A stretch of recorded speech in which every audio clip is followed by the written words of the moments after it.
Pour avoir de meilleurs résultats scolaires, les établissements mettent en place les différentes méthodes pour encadrer et rappeler à l'ordre les élèves et les enseignants. Avec le règlement intérieur dans chaque établissement, les différentes mesures sont mises en place pour reprocher ou féliciter les élèves. D'aucuns parlent des sanctions disciplinaires. Elles sont des deux types, les sanctions négatives et les sanctions positives. Les sanctions négatives. La retenue pendant les heures de récréation, la retenue après les heures de récréation.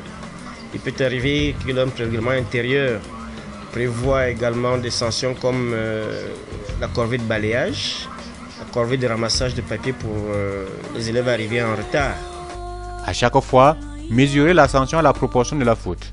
Les sanctions appliquées, n'est-ce pas, sont diversement interprétées par les élèves parce que lorsque un élève estime que la sanction n'est pas proportionnelle à la faute, n'est-ce pas, ils réagissent souvent, mais les enseignants dans la plupart du temps font la mesure entre la sanction et la proportion de la faute.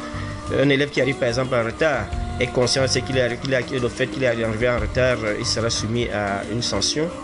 La sanction corporelle est proscrite. L'époque où il fallait doubler les shorts et les pantalons est un vieux souvenir.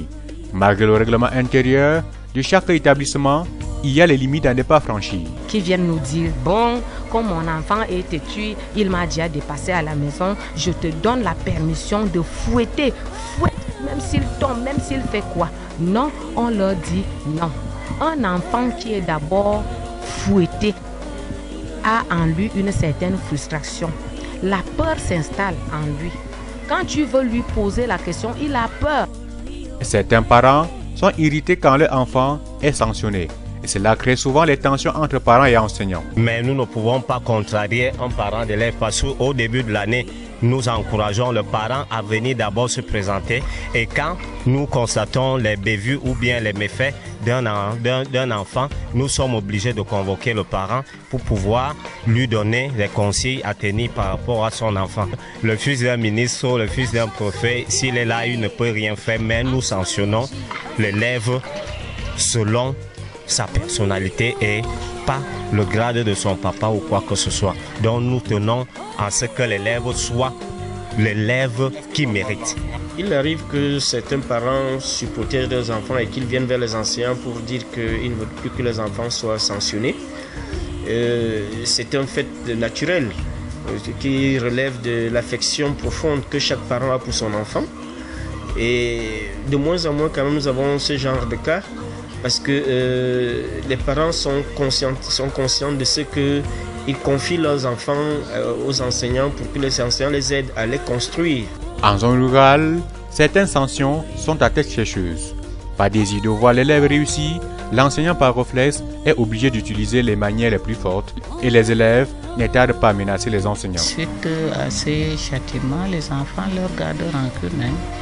Et nous avons des cas où les enfants se sont réunis pour dire que comme tel maître nous tape dessus de temps en temps, nous allons le manger dans la sorcellerie.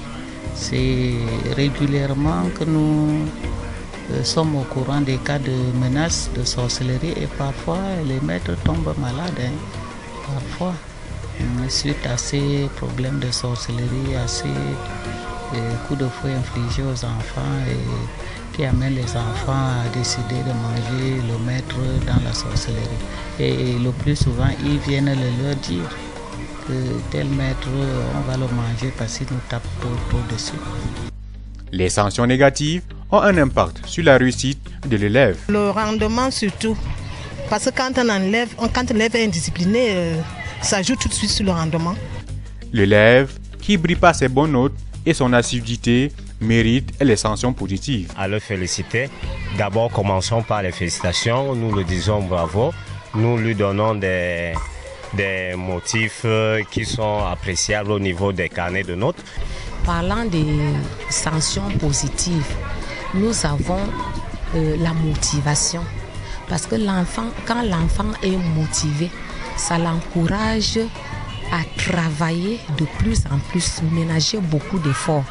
Donc, ça suscite en lui une certaine émulation, un amour dans le travail. quand l'enseignant outrepasse ses pouvoirs en matière de sanctions négatives prévues par le règlement intérieur, il est rappelé alors par les différentes mesures. On a l'avertissement verbal. Vous pouvez lui adresser une demande d'explication écrite. Il y a, après ça, vous avez aussi les lettres d'observation. Il y a les lettres d'observation. Il y a les lettres de rappel à l'ordre. Parce que vous voyez que vraiment, il y a un désordre sur tel ou tel enseignant. Il faudra une synergie d'action entre parents et enseignants pour mieux encadrer les élèves afin d'avoir des résultats positifs en fin d'année scolaire.